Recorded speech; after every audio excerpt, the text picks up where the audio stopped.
Salut tout le monde, j'espère que vous allez bien les amis, on se retrouve pour une nouvelle vidéo. Nous sommes le dimanche 26 octobre et je pense que c'est une date qui a été cochée déjà depuis longtemps par de nombreux fans de foot et évidemment par les supporters du Real et du Barça. C'est le grand jour les amis, Classico, le premier Classico de cette saison, cet après-midi, 16h15 au Bernabéu.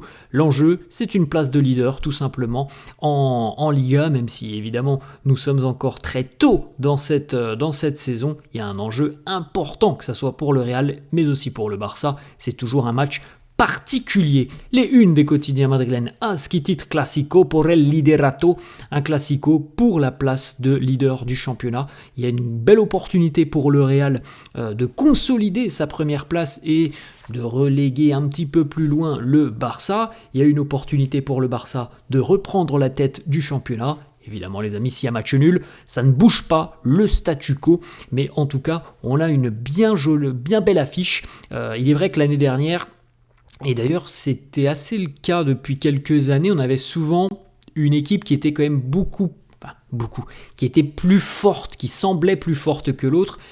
J'ai l'impression que cette année, pour le moment, on verra bien, peut-être que dans quelques mois, il y aura peut-être une équipe qui semblera beaucoup plus forte que l'autre. J'ai l'impression que voilà, on est à 2 mois de compétition pour le moment et j'ai l'impression que ça se voit un petit peu du côté des deux équipes, donc on verra bien ce que ça donnera cet après-midi sur le terrain. La une de Marca, les amis, super classico. Le premier aussi pour Xabi Alonso face à Hansi Flick. On rappelle encore une fois les amis, mais on l'a martelé tout au long de la semaine que le Real a subi beaucoup d'humiliations l'année passée face au Barça. Il faut à tout prix laver les affronts cet après-midi au Bernabéu. On a une petite photo les amis, une petite preview de ce que l'on pourrait voir du côté du Bernabéu avec vraisemblablement un très grand tifo qui a été préparé avec les mots greatness, grandeur, et à noter aussi une petite information que la toiture du Bernabéu sera fermée pour ce Classico pour que l'on ait une ambiance encore un peu plus chaude et notamment une impression de cocotte minute. On espère évidemment que ça poussera, que ça va galvaniser les joueurs sur le terrain. 2-3 petites informations, photos qui ont été republiées sur les comptes de certains joueurs, notamment Rodrigo qui reposte cette photo du groupe hier sur la dernière séance d'entraînement avec Mañana, Tomorrow, donc aujourd'hui pour ce Classico. Vinicius aussi qui a reposté cette petite photo assez sympa où on voit justement une tribune au Bernabéu avec un drapeau en son honneur. See you tomorrow Madridistas, let's enjoy. On se voit demain, on va essayer d'en profiter. Espérons les amis, espérons que le résultat sera positif et favorable au Real. Ensuite les amis, autre petite photo, la concentration du côté madrilène avant ce grand duel qui évidemment est déjà je pense un tournant de la saison et notamment un tournant aussi pour Xabi Alonso qui n'a pas réussi son premier test face à l'Atlético Madrid. Évidemment qu'il y a quand même une petite pression, je pense, sur Xabi Alonso. Alors, il n'y aura pas de licenciement si la Real est battue cet après-midi, c'est pas ça que je veux dire. Quoique, il ne faudrait pas perdre non plus 4 ou 5-0. Mais je pense qu'il y a quand même une petite pression sur les épaules de Xabi Alonso cet après-midi parce qu'il y a déjà eu une gifle face à l'Atlético. La gifle face au Paris Saint-Germain, franchement, moi je la mets de côté. C'était un contexte particulier. Il venait d'arriver, Coupe du Monde des clubs. Il a pris une équipe en main, une équipe qu'il n'avait pas forcément modelée à sa manière. Là, il a eu l'été donc pour justement décider des options mercato qu'il voulait, des recrues qu'il voulait pour renforcer le Real. Il y a déjà eu une gifle face à l'Atlético. Pour moi, il n'y a pas de droit à l'erreur cet après-midi. Il ne peut pas y avoir une deuxième gifle. Sinon, je pense que les semaines seraient un peu plus compliquées pour Xabi Alonso là, dans les prochains jours et prochaines semaines.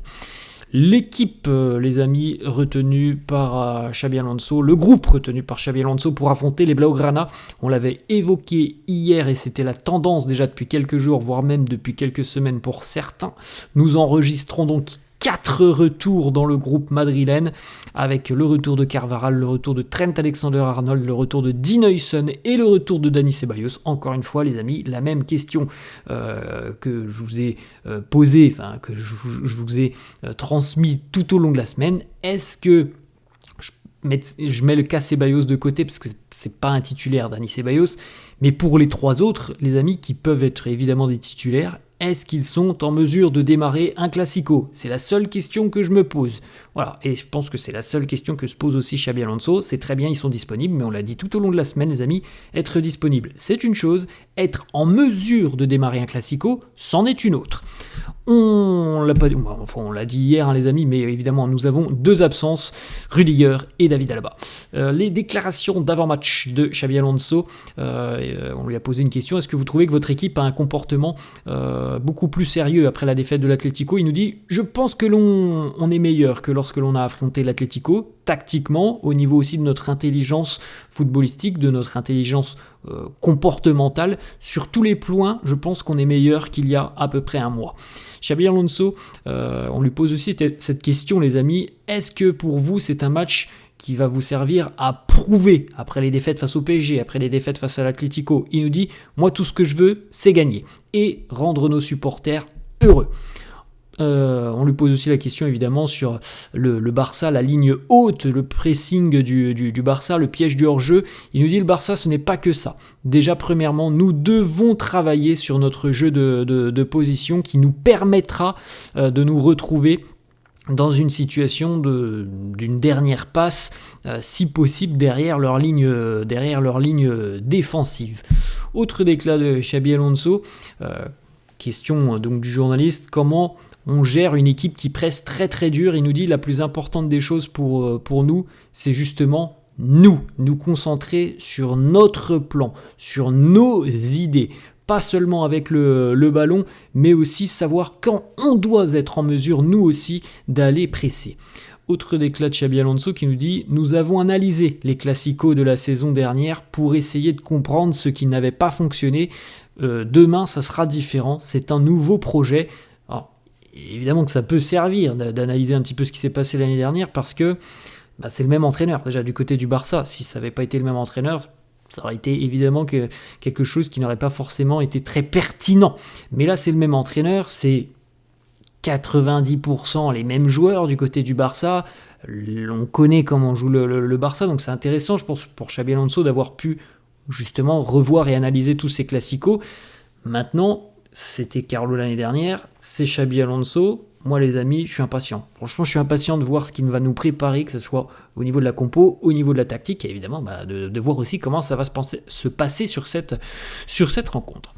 Autre déclat de Xabi Alonso, il répond à la question du journaliste, comment on se prépare pour un classico. Il nous dit, la plus importante des choses pour nous, c'est justement nos qualités, nos forces, que l'on se concentre sur nous, sur notre plan, notre objectif, notre idée et ce que l'on veut mettre en place. Pas uniquement avec le ballon, c'était évidemment très important, mais aussi être en mesure d'être plus consistant, de travailler dur tous ensemble.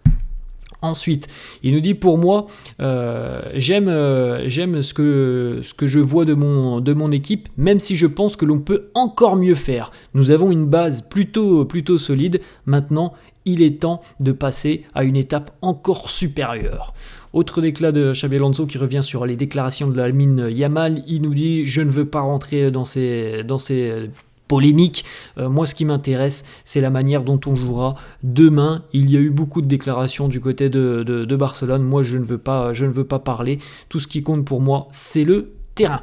Ensuite, autre déclat, la dernière de Xabi Alonso. Il nous dit, j'ai déjà mon 11 en tête. On a beaucoup de joueurs qui sont de retour de blessure. Vous verrez bien demain. La compo d'équipe, les amis, probable du quotidien As. Courtois dans les buts, Militao et Huijsen en charnière, donc Dean Huijsen serait bel et bien titularisé. Alvaro Carreras, latéral gauche. Latéral droit, c'est la donnée importante. On avait la même chose hier, les amis, donc on verra bien. Comme je le répète encore une fois, je le dis quasiment tous les jours, on a souvent eu des surprises dans les compos d'équipe. Bref, là, As nous propose Valverde latéral droit, donc ce qui veut dire que Dani Carvajal et Trent Alexander-Arnold seraient remplaçants. Milieu de terrain, Camavinga, Bellingham, Tchouaméni, et en attaque, Vini, Mbappé, Arda, Güler. Pas de Brahim Diaz, pas de Franco Mastantuono selon le quotidien AS. Vous pouvez jeter un petit coup d'œil, les amis, à la composition d'équipe probable du Barça. Chesney dans les buts, Koubarsi, Eric, Baldé, Koundé, Frenkie, Pedri, Fermin, Lamine, Rashford et Ferran. Très belle équipe aussi côté Barça. Et dernière petite information, les amis, on le félicite, Cristiano Ronaldo qui a marqué hier avec Al Nassr et qui vient d'atteindre la barre des 950 buts en carrière. Félicitations à CR7. On sait qu'on le retrouvera dans quelques mois peut-être avec la barre des 1000. C'est une machine, tout simplement. C'est une machine, c'est un exemple.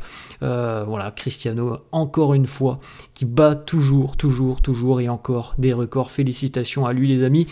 Je vous laisse, c'est la fin de cette vidéo, j'espère que ça vous a plu. N'hésitez pas comme d'hab à lâcher un petit pouce bleu, n'hésitez pas non plus à vous abonner à la chaîne. Je vous souhaite une très bonne journée, les amis, et je vous souhaite évidemment un très bon match cet après-midi, 16h15, le premier classico de la saison. Ciao à tous.